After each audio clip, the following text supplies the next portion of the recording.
केंद्रातील गटनेते डॉक्टर श्रीकांत शिंदे यांनी सुद्धा स्पष्ट केलेलं आहे की कुठल्याही प्रकारची बैठक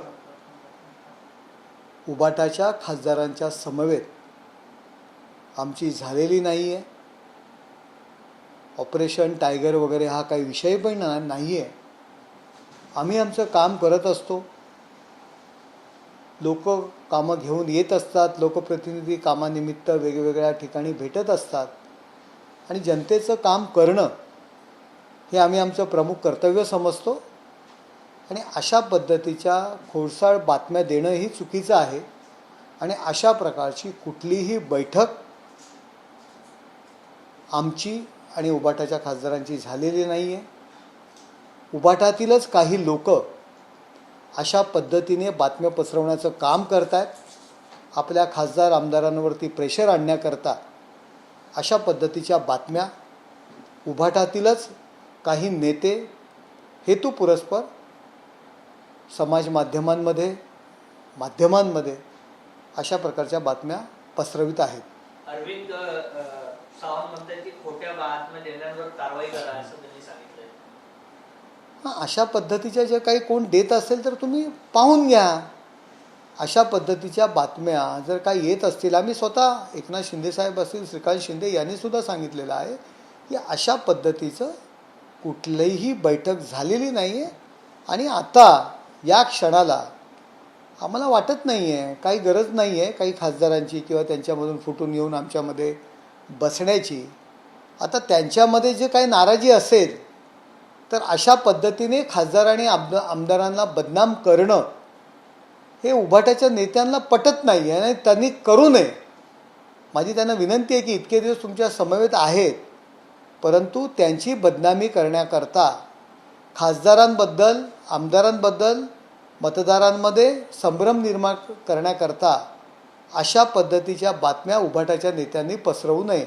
प्रताप जाधवांनी मध्यंतरी पाहिलेलं डिनर डिप्लोमसीसाठी आमंत्रित केलं होतं. त्या संदर्भात नागेश आष्टीकर असलेले संजय देशमुख हे देखील उपस्थित होते. मात्र काय वाटतं ऑपरेशन टायगर हे बघा, प्रतापराव जाधव हे महाराष्ट्रातील मंत्री म्हणून केंद्रात आहेत.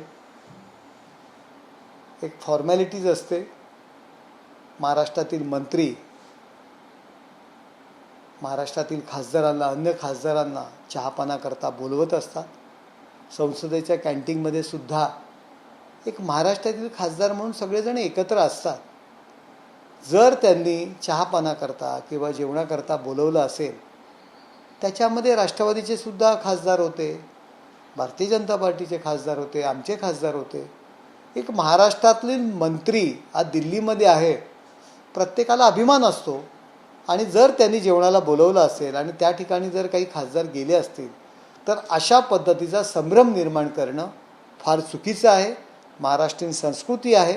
पाहुणचार हा नक्की केला जातो.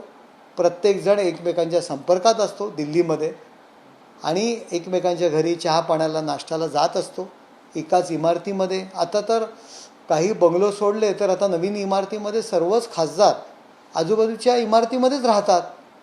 एक दुसऱ्याकडे जर समोर बसला, भेटला आणि चहाला बोलवलं तर तो आपला पक्षातून फुटणार आहे अशा पद्धतीच्या बातम्या करणं किंवा असं समजणं हे चुकीचं आहे. अरविंद सावंत यांनी लिहून दिले थेट पत्रकारांना, मी कुठेही जाणार नाहीये, उभा चिरला तरी कुठे जाणार नाही, शेवटपर्यंत उद्धव बाळासाहेब ठाकरे या शिवसेना पक्षासोबत. हे बघा, अरविंद सावंतांच्या बाबतीत मला तरी असं वाटतंय की काही त्यांचे जे हितशत्रू आहेत पक्षांतर्गत ते अशा पद्धतीच्या बातम्या पसरवत असतील.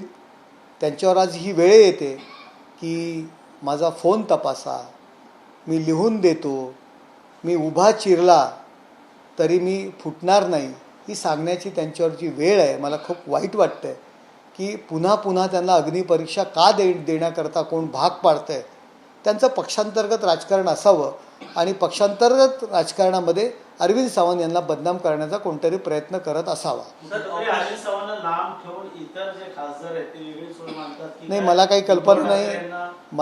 कल्पना नाही, परंतु अरविंद सावंत यांना बदनाम करण्याचं काम UBT पक्षातीलच काही लोक करत असावेत असं मला वाटतंय. सर, ऑपरेशन टायगर संदर्भात ज्योती वाघमारेंनी काही दिवसापूर्वी वक्तव्य केलं होतं. ऑपरेशन टायगरही होणार, ऑपरेशन तुतारही होणार. हे बघा, त्यावेळी सुद्धा पक्षाने स्पष्टीकरण दिलं होतं की अशा पद्धतीची कुठलीही बैठक, कुठलीही कृती आमच्याकडनं झालेली नाही आहे.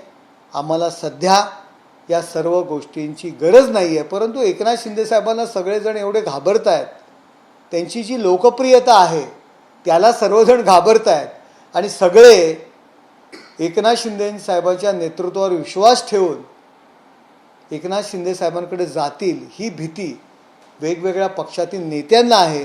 म्हणून तेच आपल्या लोकप्रतिनिधींवरती अविश्वास निर्माण व्हावा म्हणून अशा पद्धतीच्या बातम्या पसरवित आहेत. जेव्हा जेव्हा शिंदे साहेब दिल्लीत जातात काही ना काही गौप्यस्फोट घडत असतो. मात्र बजेटच्या वेळेस गेले आणि त्याच्यानंतर डिनर डिप्लोमसी आणि त्यानंतर वातावरणामध्ये बदल दिसून येते कुठेतरी शिवसेनेमध्ये. प्रतापराव जाधवांकडे डिनरला गेले म्हणून जर अशा काही पद्धतीच्या बातम्या असतील तर मी रोज सर्व पक्षीय खासदारांसमवेत संसदेच्या कॅन्टीनमध्ये आम्ही नाश्ता घेत असतो, चहा घेत असतो, जेवायला एकत्र असतो. असं नसतं हो. त्या ठिकाणी दिल्लीमध्ये जेव्हा महाराष्ट्रातील खासदार एकमेकांसमोर येतात, थोडा वेळ आम्ही पक्ष विसरतो आणि एक मराठी माणूस, मराठी लोकप्रतिनिधी म्हणून आम्ही एकत्र असतो आणि तिथे मराठी अस्मिता ॲटोमॅटिक निर्माण होते आणि त्याकरता पक्ष सोडणं हा विषय नसतो. त्यामुळे अशा पद्धतीच्या बातम्या पसरवणं योग्य नाही. पण खासदारांना कुठेतरी निधी मिळत नाही, आमदारांना निधी मिळत नाही. त्यामुळे अनेक लोक यांचा बदल झालेला आहे. आता शिंदेकडे आलेले आहेत अनेक लोक, त्यामुळे भाजपकडे देखील गेले. तर वाटतं येणाऱ्या काळात निधी न मिळालं कारण आणि काय मतदारसंघामध्ये. बघा, जनतेचा हा पैसा आहे आणि जनतेसाठीच हा वापरला जातो.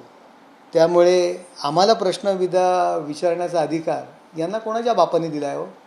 अशा पद्धतीने जर आम्हाला प्रश्न विचारत असतील, यांची काही लागीनदार आहोत का यांना उत्तर देण्याकरता? आम्ही जनतेचा पैसा आहे, जनतेकरता आम्ही तो वापरू. यांना कोणी अधिकार दिला आहे? तुम्ही तुमचा पक्ष सांभाळा ना. आज यांच्या पक्षामध्ये नाराजी आहे, त्याकरता तुम्ही एकनाथ शिंदे साहेबांना का दोषी धरता?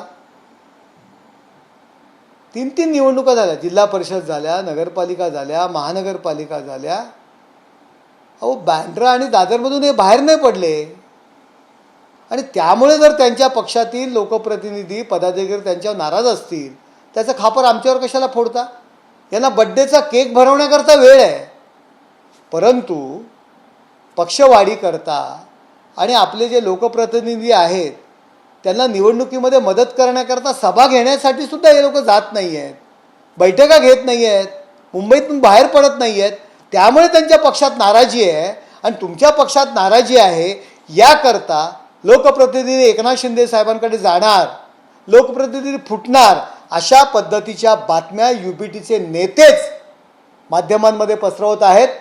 आपल्या लोकप्रतिनिधीवर त्यांचा विश्वास नाही आहे आणि त्यांना बदनाम करण्याकरता UBTचे नेते अशा पद्धतीच्या बातम्या पसरवत आहे. संजय राऊत काय बोलत आहेत? अहो, त्यांनी त्यांच्या कटकारस्थानांमुळे आज त्यांच्या पक्षाची अवस्था मृतावस्थेत आलेलं आहे.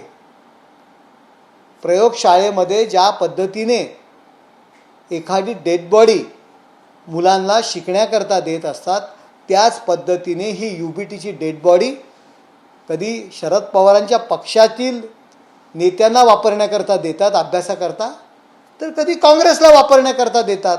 शवाग्रहातील जी डेड बॉडी असते ती अवस्था संजय राऊतसारख्या मंडळींनी UBTची केलेली आहे. कधी शरद पवार वापरतात, कधी काँग्रेस वापरतात. सर, ते फडणवीस संजय राऊत होते, फडणवीस देखील शिंदेचं ऑपरेशन करतायत, त्यांची डेड बॉडी केलेली आहे. मी तेच म्हणतोय की त्यांची अवस्था डेड बॉडीची झालेली आहे. पवारसाहेब कधी वापरतात, कधी काँग्रेस वापरतात, आणखी कधीतरी तिसरे कोणतरी वापरतात. त्यामुळे ती संजय राऊतांसारख्यांनी अशी परिस्थिती केलेली आहे. संजय राऊतांचं म्हणणं आहे की उद्या आदित्य ठाकरे असतील, माझे नाव उद्या घेतील की चालू. का वाटतं येणाऱ्या काळात आदित्य ठाकरे असतील, बसतील यांच्यावरती मोठ्या प्रमाणात अहो ते चालले, त्यांना कोणीतरी घ्यायला पाहिजे ना. बघा, आदित्य ठाकरे आणि संजय राऊत यांच्यामध्ये जे काही कोल्ड वॉर सुरू आहे, संजय राऊत स्वतःच म्हणतात माझं नाव घेतील, म्हणजे हे प्रेशर टॅक्टिक्स खेळत आहेत संजय राऊत. या दोघांमध्ये जे कोल्ड वॉर सुरू आहे त्याचे हे परिणाम आहेत या सर्व बातम्या. संजय राऊतांचं स्थान आदित्य ठाकरेंसारखा युवा नेता जर त्यांच्या भूमिकेवर संशय घेत असतील, त्यांना जाब विचारत असतील, तर संजय राऊत दुर्दैव आहे आपलं. आणि या दोघांमध्ये जे काही कोल्ड वॉर सुरू आहे त्यामध्ये त्यांच्या पक्षाची अवस्था अत्यंत आणखी वाईट होणार आहे.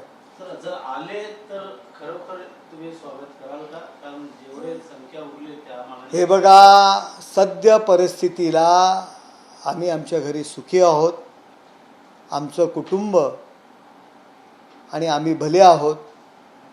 त्यामुळे सद्यस्थितीला अशा काही कुठल्याही घडामोडी सुरू नाही आहेत. ठेविले अनंते तैसेची सगळ्यांनी राहावे, एवढंच या ठिकाणी मी.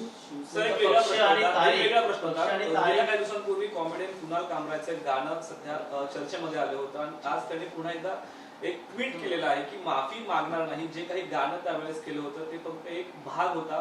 कोण कुणाल कामरा आणि कुणाल कामराचं वक्तव्य किंवा कुणाल कामराने काय ट्विट केलं यामुळे आमच्या पक्षावर काय फरक पडतोय हो? आज देशामध्ये प्रादेशिक पक्षांमध्ये एक नंबरचा पक्ष आहे आमचा. महाराष्ट्रामध्ये प्रादेशिक पक्षांमध्ये एक नंबरचा पक्ष आहे. कोण कुठला कुणाल कामरा आणि काय विचारता कुणाल कामरा काय बोलला आणि कुणाल कामरानी काय गाणं केलं आणि ट्विट केलं. जिल्हा परिषद, महानगरपालिका, नगरपालिका, पंचायत समिती, भारतीय जनता पार्टी हा राष्ट्रीय पक्ष, त्यानंतर जर कुठलं स्थान असेल तर एकनाथ शिंदे साहेबांच्या नेतृत्वाखाली शिवसेना. इतक्या वर्षाची शरद पवार साहेबांची परंपरा आज ते कुठल्या कुठे गेलेत. काँग्रेस राष्ट्रीय पक्ष, त्यांची काय दयनीय अवस्था आहे. उद्धव ठाकरे रसातळाला गेलेत ते. आज आमचा पक्ष महाराष्ट्रामध्ये प्रादेशिक पक्षांमध्ये एक नंबरचा पक्ष आणि देशात सुद्धा आहे. त्यामुळे कोण कुठला कुणाल कामरा आणि याला आम्ही महत्त्व देत नाही. पुढचं बोला. तर गणेश नाईक जे आहेत शिंदे विरोधात पुन्हा एकदा आक्रमक झाल्याचं पाहायला मिळतंय. MIDCचा जो वाद आहे त्या विरोधात गणेश नाईक आता रस्त्यावरती उतरणार असं म्हणतात. हे बघा, MIDCमध्ये जो काही SRAचा जो काही विषय आला त्याला त्याच दिवशी MIDCच्या CEOला मी आणि स्वतः एकनाथ शिंदे साहेबांनी ती निविदा रद्द करायला सांगितलेली आहे. अशा पद्धतीत चालणार नाही. सर्वसामान्य माणसाला, प्रत्येक माणसाला त्या ठिकाणी राहणाऱ्याला घर पाहिजे, घर दिलं गेलं पाहिजे. SRAचे नियम जर तुम्ही त्या ठिकाणी लावले तर त्या ठिकाणी घर मिळणार नाही. हे एकनाथ शिंदे साहेबांनी ऑलरेडी ते टेंडर रद्द करायला सांगितलेलं आहे, जे काही अधिकाऱ्यांनी काढले होते. गणेश नाईक उशिरा जागे झालेत आणि त्या ठिकाणचे नगरसेवकसुद्धा आमच्या पक्षाचे आहेत. आम्ही त्यांची काळजी घेऊ आहो. त्या ठिकाणी जर झोपडपट्टी आहे तर त्यांचा जर विकास करायचा आहे, कुठल्या क्लस्टरनी करायचा का SRAनी करायचा, प्रत्येकाला घर मिळलं पाहिजे हे महत्त्वाचं आहे. आम्ही काळजी घेऊ ना त्यांची. त्यांना काय तुम्ही हाकलून देणार आहात का? त्या ठिकाणी सुविधा तुम्ही त्यांना देणार नाहीत का? मग तुम्हाला त्यांना इमारतीमध्येच ठेवावं लागणार आहे. खालती जी काही घरं आहेत त्यांना खालती जमिनीवरती घरं देऊ शकता का? बघा, नाईक साहेब जर काही चुकीच्या पद्धतीने जे बोलले असतील, त्यांचा गैरसमज झाला असेल, एकनाथ शिंदे साहेबांनी सुद्धा जी काही निविदा निघाली होती त्याला विरोध केलेला आहे. ती निविदा रद्द करायला सांगितलेलं आहे. ठाकरे गटाकडून बोललं जातं की तारीख तशी जवळ आली त्यामुळे संभ्रम निर्माण करायचं चाललंय. काय तिकडची लोक ताबडतोब त्या ठिकाणी आहेत. हे बघा, हे अरविंद सावंत बोललेत.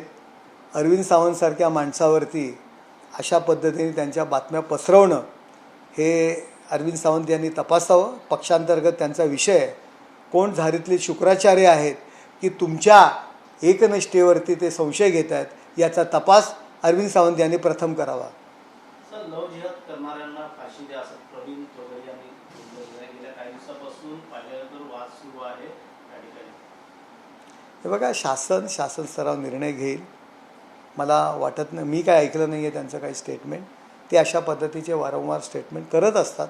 एक हिंदुत्ववादी नेते आहेत, त्यांचे विचार त्यांनी मांडलेले आहेत. सर करुणा मुंडे बारामतीमध्ये पोटनिवडणूक लढण्यावर ठाम आहे त्यांनी सांगितलं. आता करुणा मुंडे जर बारामतीमध्ये पोटनिवडणुकीला लढण्यावर ठाम आहे तर त्याच्यावर मी काय प्रतिक्रिया देणार? माझा काही संबंध, आमच्या पक्षाचा काही संबंध.